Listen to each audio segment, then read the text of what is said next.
Hello and welcome. Nice to see you all here. Are you having a good time in Nashville? Yeah. All right. So this is an Earl Scruggs conversation. And I mean conversation because it would be nice to have some questions from you as we go along here, if you have any. And I sometimes say I wouldn't have existed without Earl Scruggs, because my whole life has sort of been dedicated to his music, even though I've taken it and stretched it into different directions to put my own stamp on the banjo. But I'm going to talk a little bit about his history, about his background, and some of the things about his later years. But that tune I played there was something called the Chinese Breakdown. It's a really obscure Earl Scruggs solo. What happened maybe 2 years ago, I got a hold of someone sent me a thumb drive of jam sessions with Earl Scruggs and John Hartford. Do we have any John Hartford fans here? Yeah. Earl Scruggs and John Hartford jamming between the mid-1980s and the mid-1990s. And it's over 200 tunes. I got these recordings, very rare recordings that almost no one has ever heard. And I started transcribing them, writing out the solos and banjo tablature, and I started thinking, most people will never get to hear this music, so I'm going to do a recording where every solo I take on these tunes that I found in this thumb drive will be note for note what Earl Scruggs played. And so I put out an album last March called Earl Jam, not Pearl Jam, thank you, Earl Jam. And so that's sort of how I came to be here at the Country Music Hall of Fame, and it's such an honor to be here. So I'm going to just talk a little bit about Earl and his past to get started. And one of the tunes that's on these recordings is a tune called Shout Little Lulu, and you can hear Earl talking to John and saying, here's a tune I used to play when I was a kid. And it's perhaps almost the earliest example of him, his music, because he didn't start recording until 1945 with Bill Monroe. And Shout Little Lulu is a fiddle tune. He said he would play it for square dances when he was a teenager, when there were no other instruments around. So I'm just going to play a little bit of this so you can get a sense of what Earl was playing somewhere in the kind of mid to later 30s.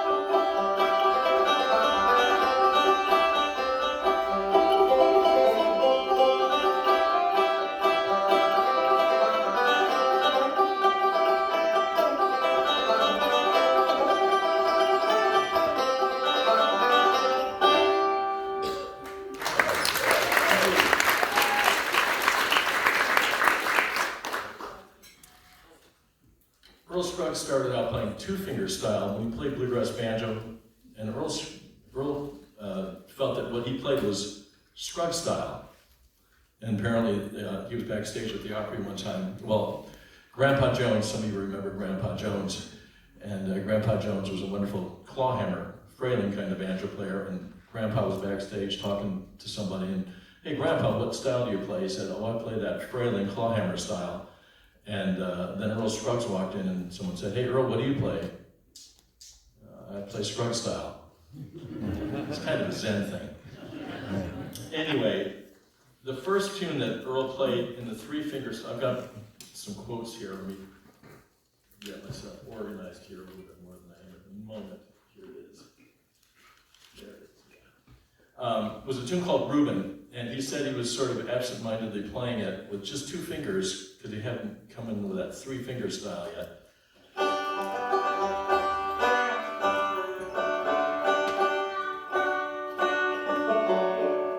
And he played this different tuning called D-tuning. And what he played was, I'll play it first in the two-finger style, and then he said it all kind of got smoothed out when I added that middle finger in there. So it goes like this.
got friendly with Earl in his later years, excuse me, and had a chance to interview him. And I've got a little quote about playing Reuben from this interview. And he said, well, I used to play just two fingers, you know, thumb and finger, meaning the index finger. And I was about, I'll say, 10 years old. I was playing that Reuben in the room by myself at home in the country. Earl grew up in Flint Hill, North Carolina, which is right outside Shelby. And I was kind of in the mode where if you'd asked me what I was thinking about, I couldn't even tell you. You know, you sat around almost asleep, you're still picking, not paying attention to what you're doing, and I was playing that Reuben. And suddenly I realized I had this three-finger roll going. It just fit that tune perfectly, just like that. And I played that son of a gun the rest of the week. And Junie, my oldest brother, come over on Saturday, and I couldn't wait for him to get there to see what he thought about my picking. I mean, he just invented Scruggs style, you know?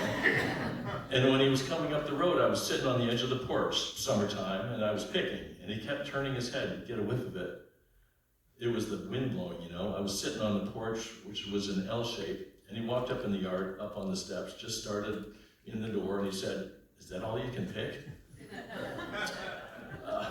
Shocked the dickens out of me for just a second, because I hadn't even retuned the banjo up to G. Just played that Reuben for 2 or 3 days. Of course, back then I didn't get to play like I do now, because you always had to turn the cows to milk or something to do on the farm. But anyway, when he said that, it shocked me for a second. I tuned the banjo up to G and started playing something else. Anyway, that's how the three-finger worked. So, is that all you know how to play? Really? I just invented the most important banjo style in the world. Okay, well, Junie didn't know that at the time. Well, when Earl was young, you know, when you're a musician, you like to work with a metronome, you know, that clicking sound that keeps your time going pretty well. And that's how you work on your time. Earl didn't have a metronome, so he and his brother Horace, they would stand out in front of their house, which I've had the chance to go to. It's just way out in the country, and it's a little run down, but it's just like, this is where it all happened. But what they would do is they would play Sally Gooden, like this.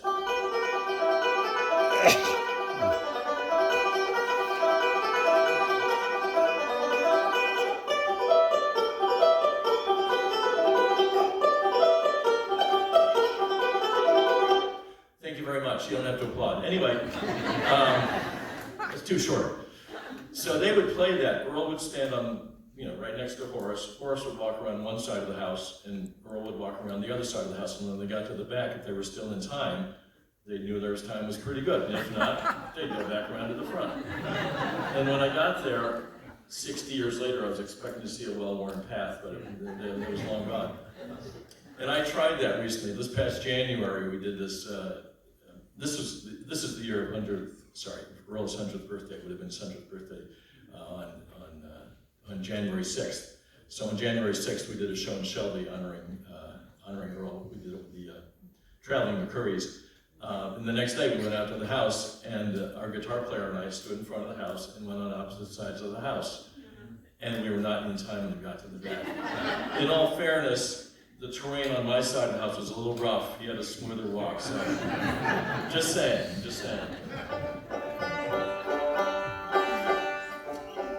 Let's see, there's this really, a really amazing thing that happened. In addition to my coming upon all these 200 tunes that no one ever heard before from these jam sessions with John Hartford, I got a call from Mary Beth Hartwick from the Earl Scruggs Center in Shelby about a year ago, and she said after Gary Scruggs died, the last surviving direct member of Earl's family, everything, all of Earl's banjos and ephemera and songbooks and everything went to the Earl Scruggs Center, and they were going through these things, and Mary Beth, she just found this Mickey Mouse notebook. Mickey Mouse notebook, a nice color picture, and actually a photograph of Mickey, no, it was a painting of Mickey Mouse, and she opens it up, and there in Earl's own handwriting are 60 pages of his thoughts about his childhood, joining Bill Monroe, and how you should approach playing on stage and things like this. And and I'd interviewed Earl a couple of times. He'd never talked about any of this stuff. He talked about his childhood. And I'm just going to read a couple of things from it. But first, this is just talk about playing the banjo on Sunday. He said, this is from this Mickey Mouse notebook. I usually got some picking done on Sunday. Some people called it sinning, depending mainly on how well they like picking. Picking was a no-no in church. I always thought that it would have made or set things up for a nice service if some of the good singers would quartet, etc., and have string music. But it was an old organ, out of tune, and bad playing in most cases. Sometimes no one to play the organ. Just grab a pitch and hope everyone could reach all the notes, singing all day or monthly.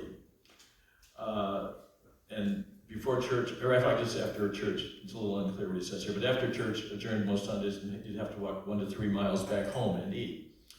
Mr. Newt Harold was, I suppose, among the longest prayers at Flint Hill Church. Or at least to me, he was the one I always wished they would not ask to dismiss church in prayer. He seemed to recap what the preacher had said, plus giving his point of view for good measure. Anyway, I was starving. That's just a little insight into Earl's childhood. Let's see. One of the things that Earl would do, and he told me this, and I think it's in other interviews as well, he said he'd be sitting around at home and playing something on the banjo when he was a kid, and his mother would walk by and say, "Earl, I hear you every day and I can't hear the melody. Play the melody." And so I found out that what Earl was playing was this right here.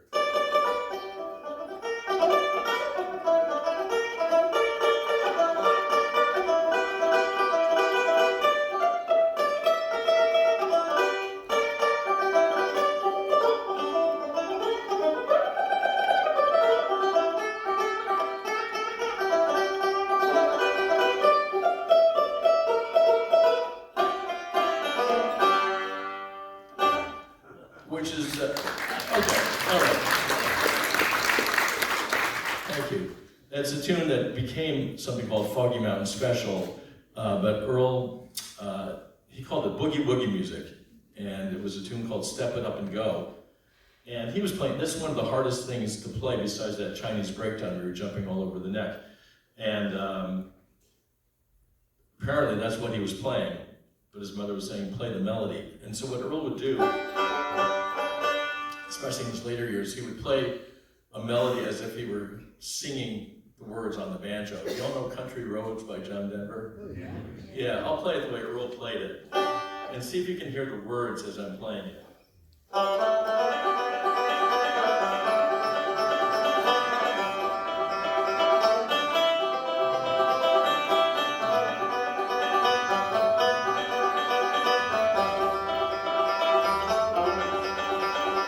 Should we sing that once? Let's all sing this, shall we? You can accompany with your thousands of voices here. 1, 2, 3. Take me home, take me home, to the place I belong, West Virginia, Mountain Mama, take me home, thank you very much. You sound great. I'm playing in Johnson City, Tennessee tomorrow night if you want to come along with me. We have a big show. But could you sort of hear what you were singing in the band when I was playing? Anyway, let's see here. Well, bluegrass music as we know it today wouldn't exist without Earl Scruggs joining Bill Monroe back in 1945. I think it was October of 45. And well, I'm going to do another reading. This is a little bit longer, but I think it's interesting, if you'll bear with me. Let's see.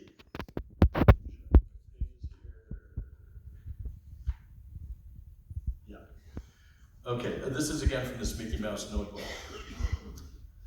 I didn't know Bill Monroe, and had always heard he was tough to get along with. Didn't know if he would care at all for my style of picking. But basically, Earl had been playing with a guy named Lost John Miller out of Knoxville. And Lost John was getting off the road, and so Earl was either going to go back into the mill in Shelby or join Bill Monroe. And Bill Monroe's fiddle player, Jim Shoemake, said, "Earl, you gotta come and audition for Bill." So Lost John Miller and Earl were heading back to Knoxville, stopped in Nashville to audition. So Earl could audition for Bill before going back to Knoxville, and they would both head back to Knoxville. So with that preface, John was Lost John, who I just mentioned. mentioned, was wanting to get started back in Knoxville. I was able to stall him a while, telling John my intentions. That wasn't too exciting for John, but since he hadn't paid any of us, he was patient for a couple of hours. It was a different time. I was really so fed up with what I had experienced in John's band, I really preferred to quit show business. It was probably 2 p.m. before Bill showed up, and I lovingly picked him Sally Gooden and Dear Old Dixie. Bill seemed very impressed, but wanted me to stay and go down to the Opry and pick with his band to see how it would sound and to get the other guy's opinion, I suppose. I told him my ride was leaving, and he said he would pay my bus ticket if I would stay. There was an 11 p.m. Tennessee coach bus out that night that would get me into Knoxville, 7 or 8 a.m. Sunday morning.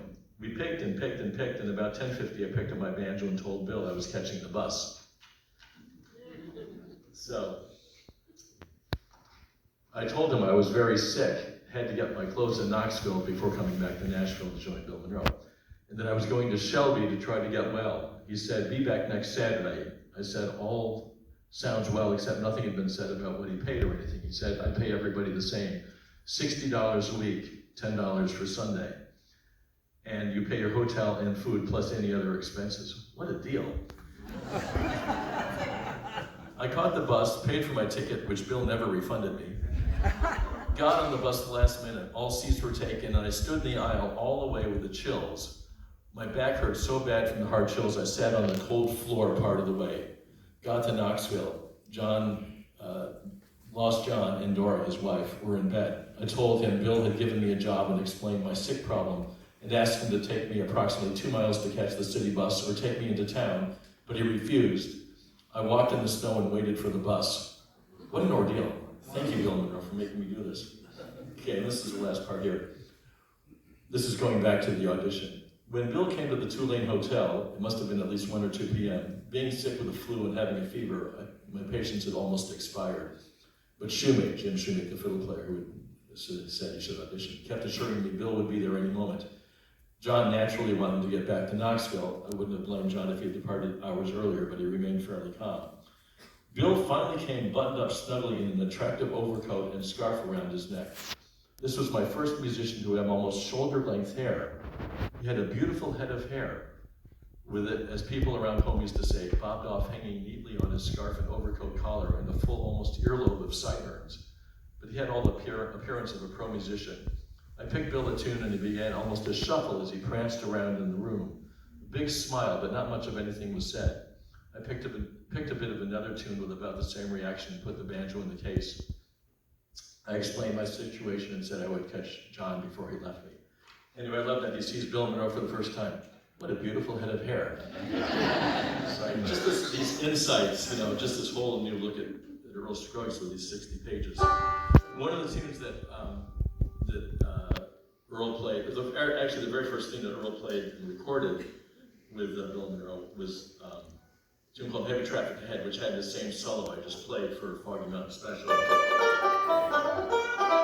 But another thing that Earl played was Bluegrass Breakdown that Bill Monroe claimed that he wrote.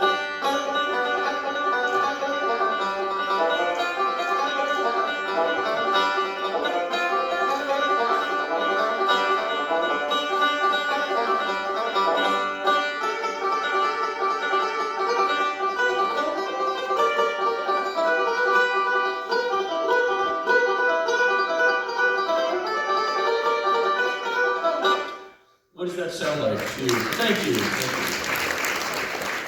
What does that sound like to you, banjo aficionados? Foggy Mountain. Sorry? Foggy Mountain. It sounds like Foggy Mountain Breakdown, doesn't it? Well, it turns out that Earl Scruggs wrote Bluegrass Breakdown, which Bill Monroe kind of borrowed, shall we say, and took credit for, which is what band leaders would do back then. And that chord progression goes, not to get too deep into the woods, but into the weeds, I should say, but goes to an F chord, and Earl Scruggs turned around and went.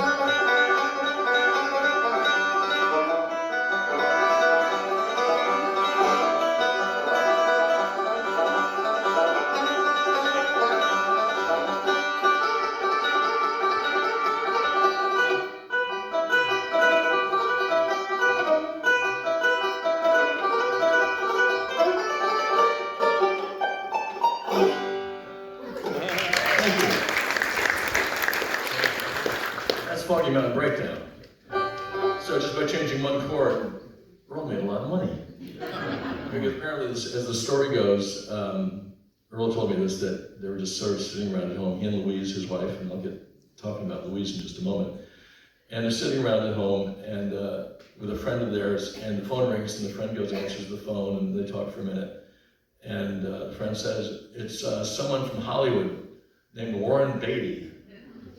And Warren Beatty's doing a movie, and he wants to use Foggy Mountain Breakdown in the movie. And Warren Beatty was so cool that he wanted the 1949 original version of it as opposed to the later version. And that's how we all know Foggy Mountain Breakdown for the car chase scenes in Bonnie and Clyde. Let's have a hand for Warren Beatty. Thank you, Warren, for giving us Foggy Mountain Breakdown. And now I mentioned Louise Scruggs, and I know there's a forum they have here regularly about Louise Scruggs. Louise Scruggs was the first woman to become a booker and a manager in Nashville in the mid-50s, and she booked Flatt and Scruggs. And I got friendly with Louise in her later years, and she said that people would call up the Scruggs home, and they were living, I think, in Madison at the time, right here, almost in Nashville, just outside Nashville.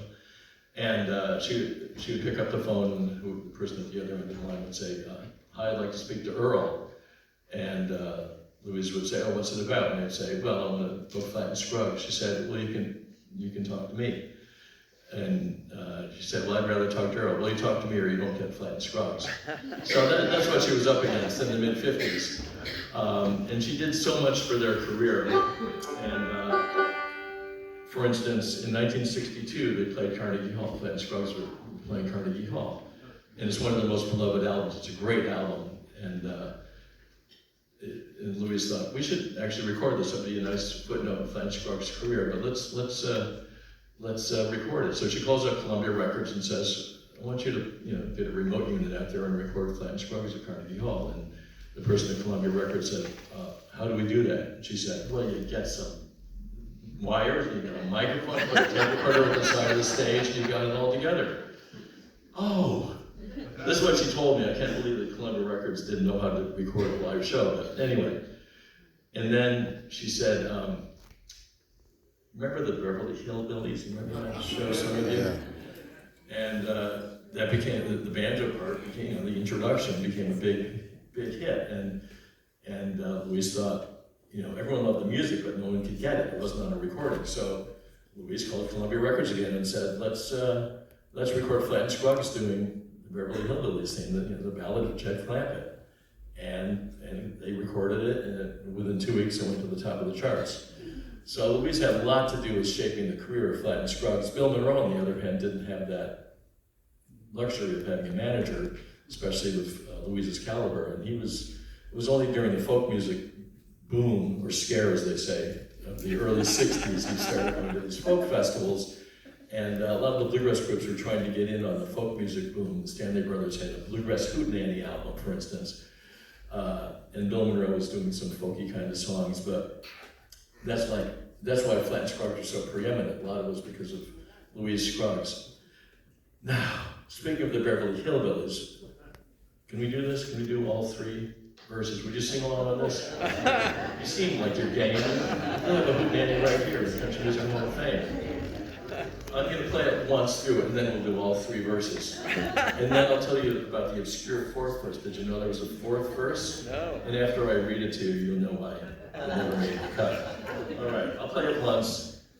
Stay silent. And then you'll all sing. Thank you very much.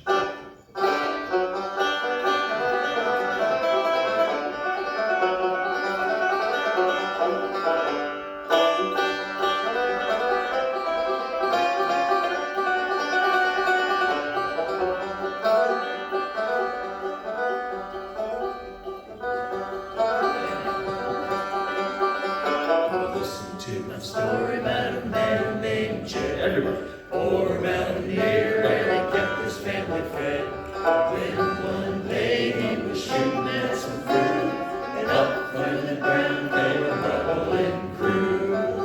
Oil had his black gold, Texas tea. Thank you. Next thing you know, old Jed's a millionaire.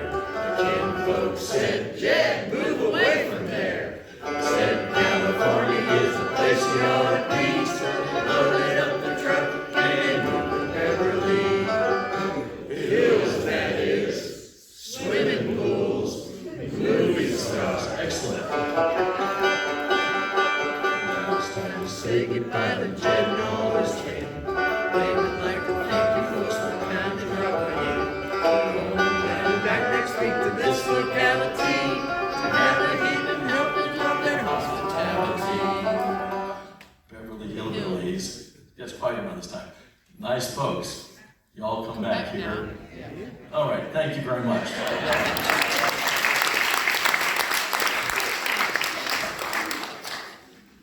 Okay, so the obscure fourth verse, which you can find if you dig deep enough. Old Jed bought a mansion, 40 years. Who wrote that? The words. I think Paul Henning did, Yeah. the guy that was the producer of the show. And so, a friend of mine, well, first of all, are there any questions? I haven't taken any questions yet. Any questions? First thing you know. Old Jed's a millionaire. There you go, exactly. My wife says that, the first thing you know, and you got to finish it with that. I said, oh, no questions I right have now. one. Yes. Did they record the fourth verse ever? Is there? No. They never recorded it. No. It's Okay. just, you got to go to just got to Google it. Yeah. And even then, it's sort of hard to find. But I found something called Banjo Hang Up. There's supposedly a fourth verse about Winston cigarettes. Remember Winston cigarettes? Remember that? Yeah. God, what a time. Yeah. Anyway, any other questions from the assembled masses here? Yes. Yes. You talked about Bill Monroe taking credit for what Earl wrote. How about with Platt and Scruggs? Did they divide composing credits fairly, generally? How'd that go? I can't get into that. Anyway, let's move on. No, but what they would do is they would take traditional tunes and take credit for their arrangement, like public domain tunes. And for the publishing, it was Certain and Stacy, which was Louise Certain and Louise Certain and Gladys Stacy. It was Platt and Scruggs, their wives' maiden names, and that's how they would take credit for tunes. They weren't stealing them; they were just putting their names on the traditional tune because it was their arrangement. And Jimmy Martin, the king of bluegrass, not the father of bluegrass, but the king of bluegrass, recorded Little Maggie, which is a way traditional tune. They called it Little Maggie, She's So Sweet. I wrote that, and that's what people would do. So, and in terms of how they divided the money, I'm not sure. I'd hesitate to guess on that. Anything else? Yes. When it came to developing the three-finger roll, didn't some of it come from some of the pickers around where Earl grew up, like Snuffy Jenkins, or wasn't he doing a rudimentary? Snuffy Jenkins, yes. Snuffy Jenkins wasn't even rudimentary. I had a chance to interview Snuffy Jenkins a couple of times, which was really an amazing experience. I said, "Can I interview you?" And he said, "I don't have much to say, it'd just be like interviewing yourself." That's another whole story. I was sitting with a group called the Violent Femmes. I don't know if you've ever heard of them. In New York City, and the sound check was at 7 o'clock or something like that, and the gig was at 1 in. It was that kind of a thing. And it was really kind of a folk punk audience, I guess you could say. And so my friend who was a mandolin player, we wanted to do something, go to a movie or something. We opened the paper, and there's Snuffy Jenkins and Pappy Sherrill, his musical partner, playing in New York City that night. Wow. And we hailed 6 cabs to find out where White Street was, which was where they were playing, and no one knew where it was in the days before GPS. And finally, we found a cab, took us there. We figured we got there half an hour late. We missed the first set. We probably missed Snuffy and Pappy because there were a few people on the bill, but no, we saw their whole show. And so we got to see Snuffy play live, which was amazing. And then went to his hotel room the next day and interviewed him. And I said, "Snuffy, you played Dear Old Dixie," which Earl played. Earl played Dear Old Dixie, something like this.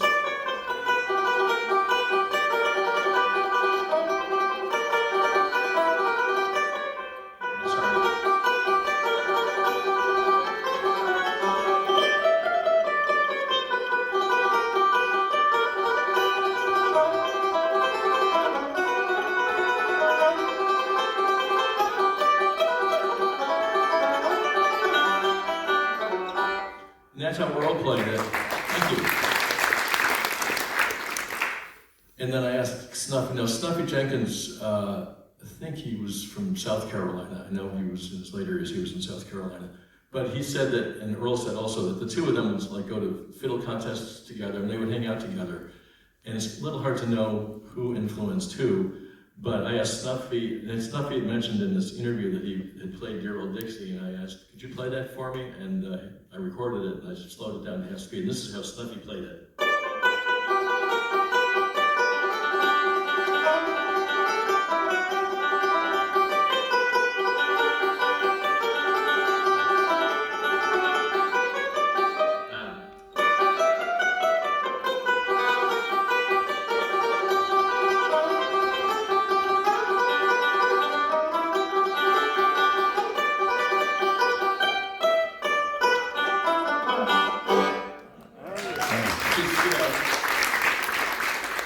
Earl went, and Snuffy went.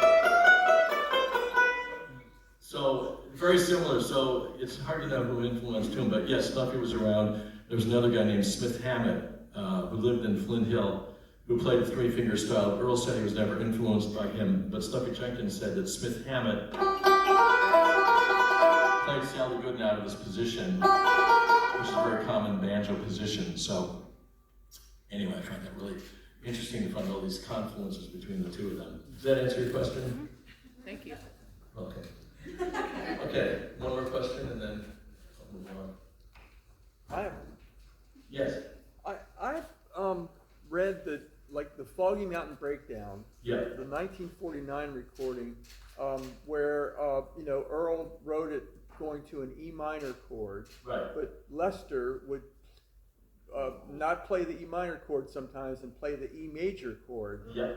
And so on that recording, he's playing the E major, isn't he? Yes, he is. And did Earl at first not like that, and then later on come to think, well, maybe that dissonance really helped make the recording? Or how did Earl feel about that? Did you talk ever to him about that? I wish I had. I never asked him about that. Oh, I wish okay. I had, but yeah.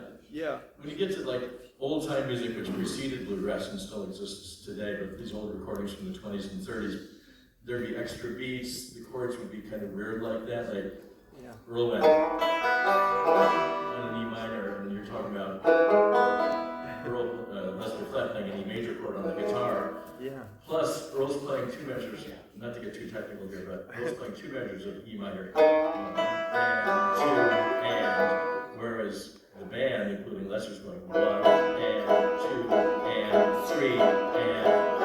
Oh, So wow. they're doing 3 measures of E major while Earl's playing 2 measures of E minor, and Earl would flip things around and do just the opposite. Like on Chuck in the Corn, he plays 3 measures of C while the band plays 2 measures of C. So all these kind of quirky things you don't find in bluegrass. Everything's too normal now. Everything's perfect. And after many years, I found out that Earl Scruggs actually missed a note here and there. It was not perfect as much as. Anyway. Thank you. Thank you. I had a chance, the first time I really got to hang out with Earl, I went to his house in Madison, as I was saying, and Earl Scruggs opened the door. Wow, it's Earl Scruggs. We're at his house. And I was with a friend, and we went in there, and there was a little couch that my friend and I sat on, and Earl was there in a big, overstuffed easy chair. And I thought it was like almost meeting the Pope. I was supposed to kneel down and kiss his face, or I wasn't sure. And we talked about the weather for about 10 minutes or something, like, or 5 minutes maybe, and then I started asking him about the old days, just to kind of kick things into a different gear. And he said that his banjo would have, these are plastic heads on the banjos now, but they used to have skin heads. And so he would put the banjo in front of a fire on a hot, humid day in the fireplace just to kind of tighten up the head, dry out the head so it wouldn't be too loose. And then he mentioned how right after they did the Beverly Hillbillies, Earl got a call from Paul Henning, who produced that and wrote the lyrics to the aforementioned Jack Lambert, and that they were starting a new show that was really one of the highest attainments of culture in America, really, Petticoat Junction, which I've actually started doing at shows. And Paul Henning wanted Earl to be the engineer in Petticoat Junction, and Earl said, oh, we'll break up Flatt and Scruggs. So Paul Henning said, well, we'll fly you back to the Opry on the weekends. But Earl demurred, and so bluegrass history would have been different if Earl, because Lester and Earl, as some of you may know, were on the Beverly Hillbillies not infrequently as guests, and I guess Paul Henning really liked how Earl, they liked his charisma, so. Anyway, let's see, just got so much to talk about here. Right, Earl Scruggs, he has a quote that I found that you don't want to you should never encore the past. When I see a bright light shining out there, I want to move toward it. He was always a forward-thinking kind of guy. Even this stuff. I mean, that was like, he was doing that in the 30s, and that was really jazzy stuff. He would do this like.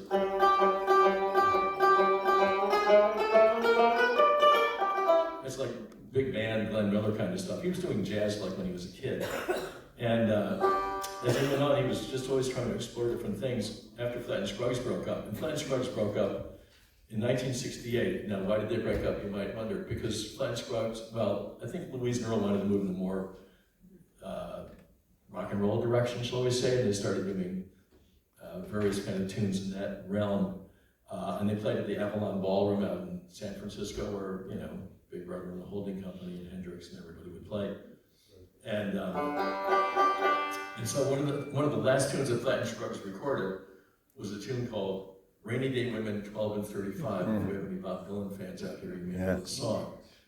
It's and to hear Lester Flatt sing this is like really an amazing experience. He sounds so uncomfortable because he was going in a more traditional direction that Earl wanted to kind of stretch things. So I don't know all the lyrics, even though our singer does it in our show, but the stone, when you're trying to be so good, the stone that just like they said they would, it's all about getting stoned. And then the punchline is, everybody must get stoned. And I do this at shows, and besides singing Jet Plant, but they sing that.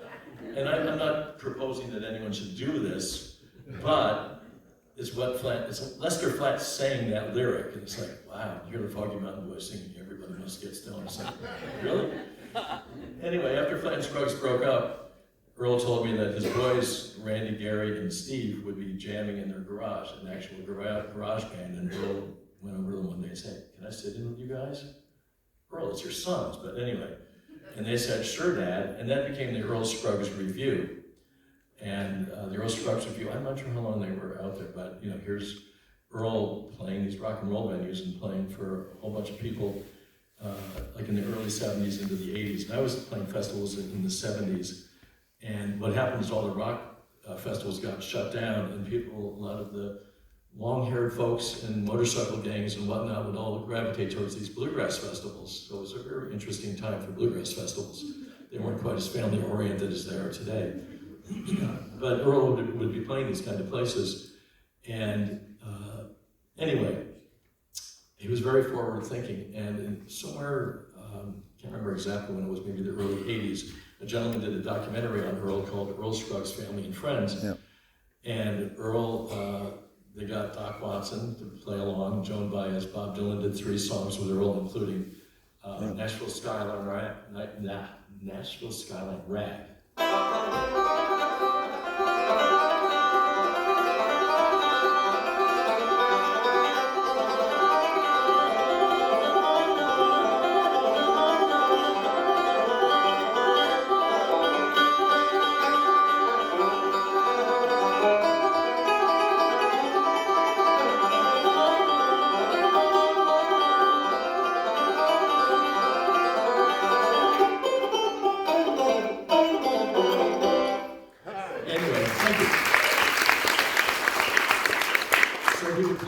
So they had all these people, these great folks, the Byrds with Clarence White playing, Earl playing with them in this documentary.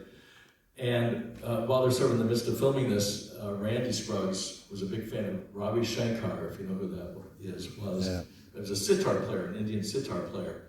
And he was coming to Nashville. And so they tried to get a film crew to film it, but they couldn't. But Ravi Shankar came over to Earl's place, and they jammed together for a while. And at the end, Earl told me this, Earl said to Robbie, what would you like, what would you like for lunch? And Robbie said, oh, let's do Kentucky Fried Chicken. So if you know Ravi Shankar, you should check him out sometime, like a virtuoso beyond virtuosic in Indian classical music. You don't hear about him so much these days. George Harrison, the Beatles was a friend of his and friends with him. But anyway, let's see, I only have a couple more minutes here. Let me just see if I can finish off with a couple of other things here. Let's see.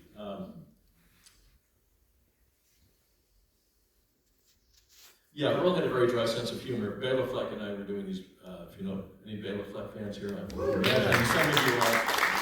We've been good friends for a long time, and we were doing a duo show at Earl Fest, somewhere in the early 90s. And I went over to Bela's hotel to go up and practice, what we were going to do. So I met Bela in the lobby and go to the elevator to wait to go up.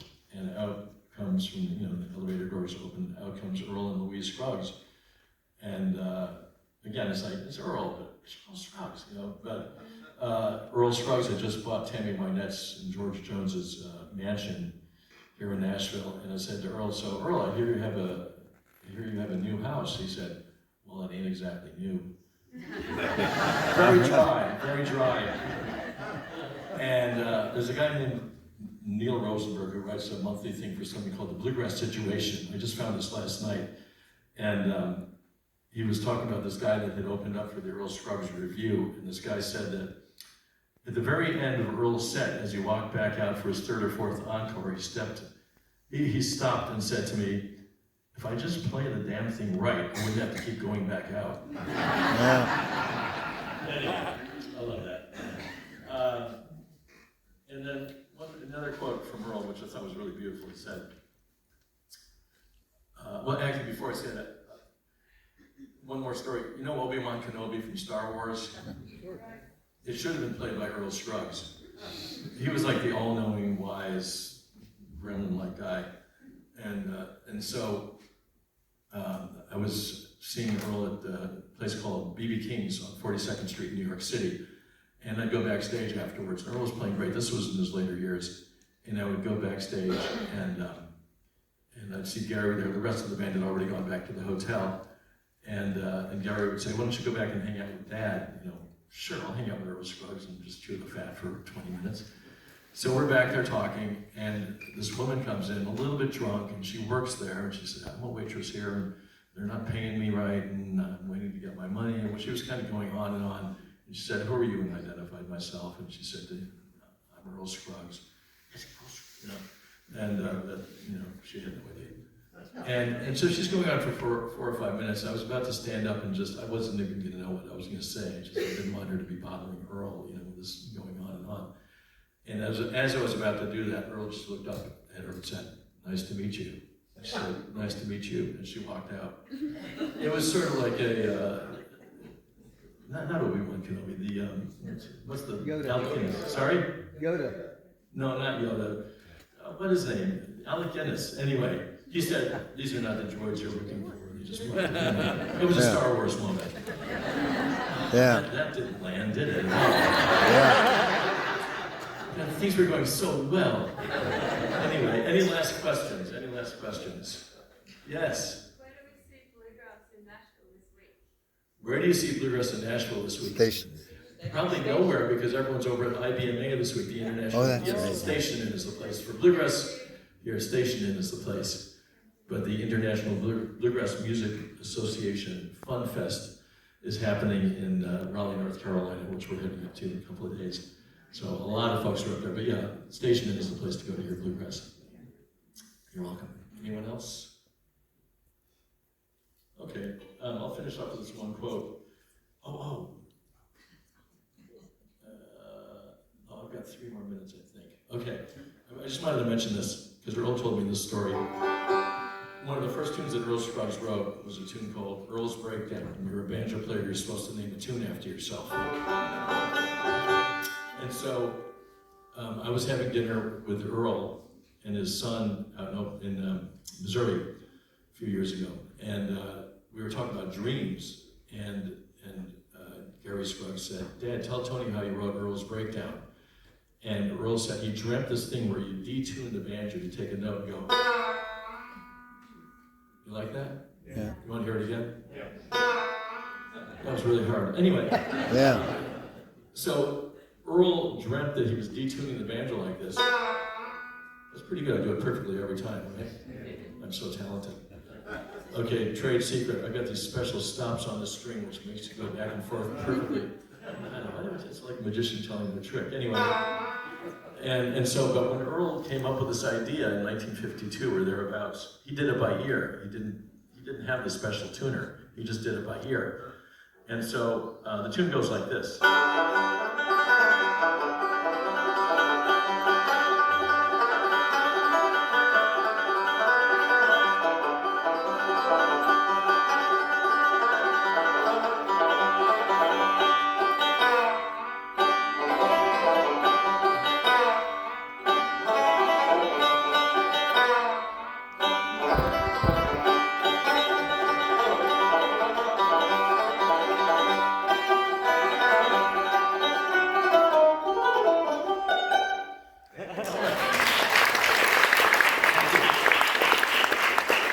So that's really the hook of the tune, this business here. Anyway, so Flat and Scruggs go into the studio around 1952, maybe 53, and record this. In the first take, Earl nails it perfectly every time. And it's really hard to do by ear. He didn't have the fancy tuners that I've got here. And so the fiddle player said, oh wait, I didn't like my fiddle break. Okay, so they do a second take, and the fiddle player, yeah, that's great, I loved it. So the next day, Earl Scruggs calls up the engineer and says, look, I don't care about that dang fiddle player. I like that first take we did that. I got it perfectly. Because the second take, and it's the one we know, the second take, Earl, at some point in the tune went, didn't quite get all the way up there, and the way he would have ended that part of the solo would have been, you like that? You want to hear that again? Yeah. But what he did, instead of doing that, he knew it would sound like that, so he kind of went, and then went off mic and retuned it. Anyway, so he calls up the engineer and says, look, let's not take that second take, we'll take the first take. And the engineer said, oh, we recorded over the first take with the second take. Because of the dang fiddle player, oh well. Anyway, I'll finish off with this Earl Scruggs quote, which is, music has the power to heal, to uplift, and to bring joy. I always wanted my music to do that for people, which I thought was a really wonderful thing, that was what he wanted to do. I'm going to finish off with just a little bit of Cripple Creek. How many banjo players do we have here? Do we have any banjos? All right, good. Thank you. Glad you're here. Do you play Cripple Creek? Anyway, we all know Cripple Creek. If you're a banjo player, you probably play Cripple Creek. And in these recordings with John Hartford, he did some really crazy things in them in terms of, he plays like a blues solo. It's a fiddle tune, it's not a blues tune, but Earl plays in this one take of one of these jams, plays this blues thing. So I'm going to finish with that. I want to thank you all so much for being here. It's been a joy talking to you and interacting with you and having you sing so beautifully. And I want to thank Dan on the sound back there. Thank you, Dan. Let's have a hand for Dan up there. Thank you. And I want to thank Ben for getting me here and being my host. And I want to thank all of you again. And I'll play out with just a little bit more of Cripple Creek, or a little of Cripple Creek.